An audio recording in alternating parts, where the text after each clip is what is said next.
Good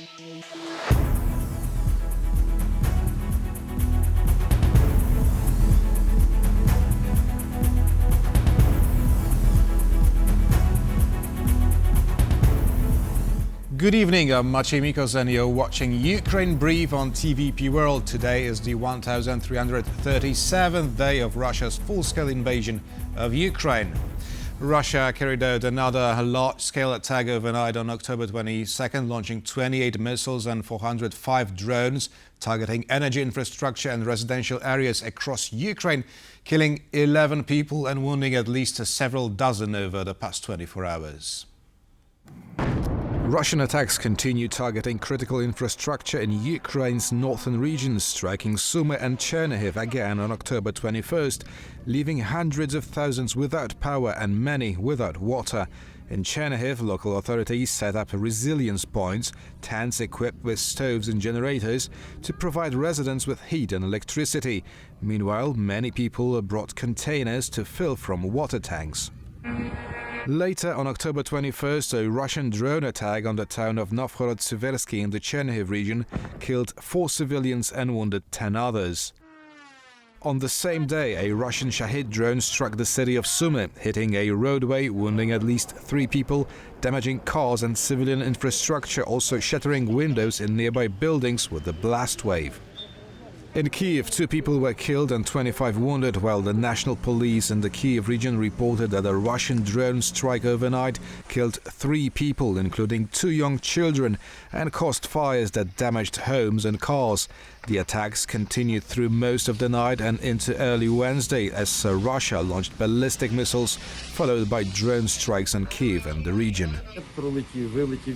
The Shahed flew out from behind a building so suddenly that I didn't even notice it at first. I saw it already above my head, about 4 or 5 meters away. It flew past and immediately there was an explosion. I saw my neighbor carrying water from the well, shouting that there were children in the house. I rushed to help, ran into the burning building from the side where there were no flames yet. The neighbor was calling out for survivors, but no one responded. In the Dnipropetrovsk region, Russia launched a combined attack, damaging critical infrastructure, apartment blocks, homes, a gas pipeline and vehicles, while in the Nikopol district, Russian forces continued shelling with artillery and FPV drones. In Zaporizhia, at least 15 people, including 3 children, sought medical help after Russia launched 12 Shahid suicide drones on the city, with the attack lasting more than 3 hours. 15 apartment buildings and homes were damaged, leaving around 2,000 people without electricity, according to regional governor Ivan Fedorov. The window frames and glass were blown out. We live on the 5th floor and the floors below us were damaged even more. Those apartments burnt down.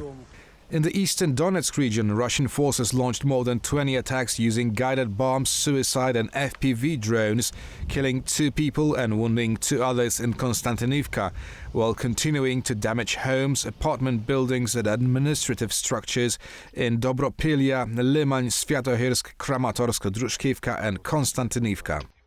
According to Vadim Filashkin, head of the Donetsk Regional Military Administration, about 1,200 people still remain in Pokrovsk, while more than 5,000 are in Konstantinivka, with 100 residents leaving the city every day.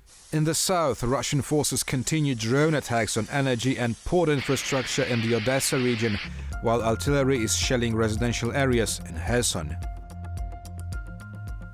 In a separate attack today, around 11 a.m. local time, a Russian drone struck close to a kindergarten in the city of Kharkiv, killing 1 person and wounding 9 others. Apart from the other attacks across Ukraine during the night of October 22nd, today at 10:30 local time, a Russian drone struck the road in front of a private kindergarten in the city of Kharkiv. CCTV footage shows the moment of the attack, which killed 1 person who was on the street at the time. A woman sitting in a parked car and several municipal workers were also wounded. Just before the strike, teachers managed to get all 48 children to the basement of the building. As soon as rescuers arrived, all the children were safely evacuated. The Kharkiv mayor stressed the urgent need to build underground kindergartens to ensure children's safety rather than relying on luck. The children were very scared. They cried. We calmed them down. One girl had minor cuts. I provided first aid.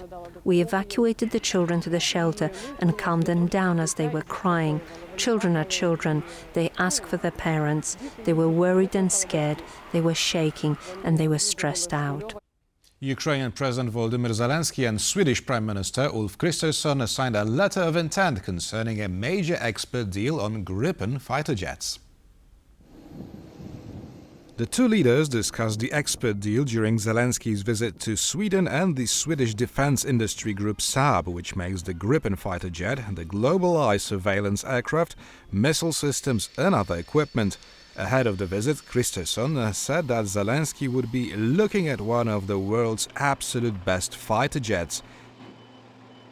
Russia is implementing a methodical campaign to destroy Ukraine's energy system and is targeting repair teams working at energy facilities after the initial strikes, Ukrainian Energy Minister Svitlana Hrinchuk said on Wednesday. Meanwhile, Polish Foreign Minister Radosław Sikorski said on October 22nd that he hopes Ukrainian drones will disable the oil pipeline supplying Russian oil to Hungary. I hope your brave compatriot, Major Magyar, succeeds in knocking out the pipeline that feeds Putin's war machine, Sikorski told Hungarian Foreign Minister Peter Szijjártó on X. Ukraine's security service unveiled the next generation of its Sea Baby naval drones. Ukraine's security service, known as SBU, released a video showing two versions of the naval drone, one fitted with a stabilized machine gun turret and automatic targeting system, and the other equipped with a 10-tube Grad multiple rocket launcher.